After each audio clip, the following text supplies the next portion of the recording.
سماجی کاری 43 صحیح بخاری نمبر 6133 میں موجود ایک حدیث میں حضور نبی اکرم صلی اللہ علیہ وآلہ وسلم نے نصیحت فرمائی کہ مومن کو ایک سوراخ سے 2 بار نہیں ڈسا جاتا۔ اس کا مطلب یہ ہے کہ مومن کسی چیز یا کسی سے 2 بار بے وقوف نہیں بنتا۔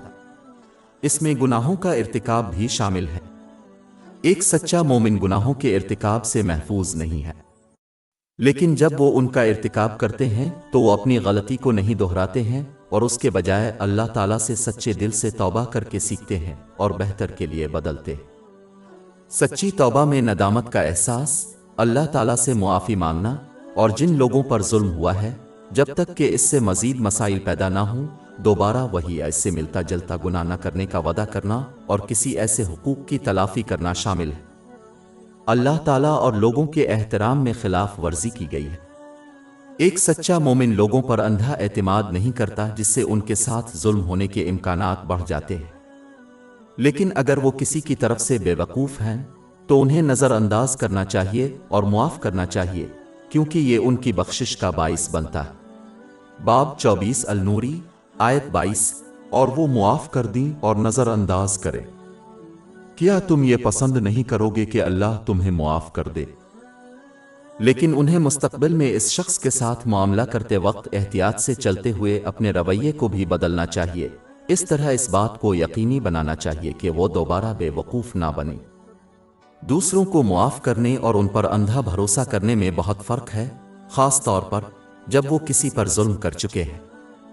اس کے علاوہ اس حدیث کا اطلاق زندگی کے ہر پہلو پر ہوتا ہے، کیونکہ ایک حقیقی مومن وہی ہے جو اپنے تجربات اور علم سے مسلسل سیکھتا ہے تاکہ اس میں بہتری لائی جائے، تاکہ وہ اللہ تعالیٰ کی اطاعت کو بڑھا کر اس کی اطاعت میں اضافہ کرے۔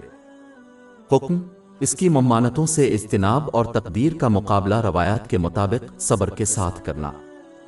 اس سے وہ اس بات کو یقینی بنائے گا کہ وہ ان نعمتوں کا استعمال کریں جو انہیں عطا کی گئی ہیں ان طریقوں سے جو اللہ تعالیٰ کو خوش کرتے ہیں۔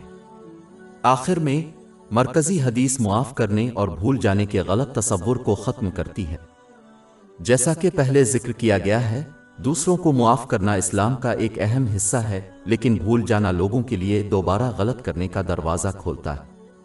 انسان اپنی یادوں کو مٹا نہیں سکتا اور نہ ہی مٹا سکتا ہے۔ اس کے بجائے دوسروں کو معاف کرنا چاہیے۔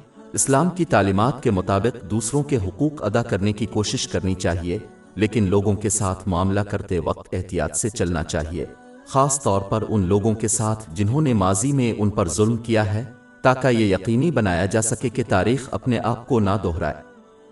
ہماری ویب سائٹ www.shekpod.com پر 400 سے زیادہ مفت e books, audio books, infographics, podcast اور بلاگ دستیاب ہے۔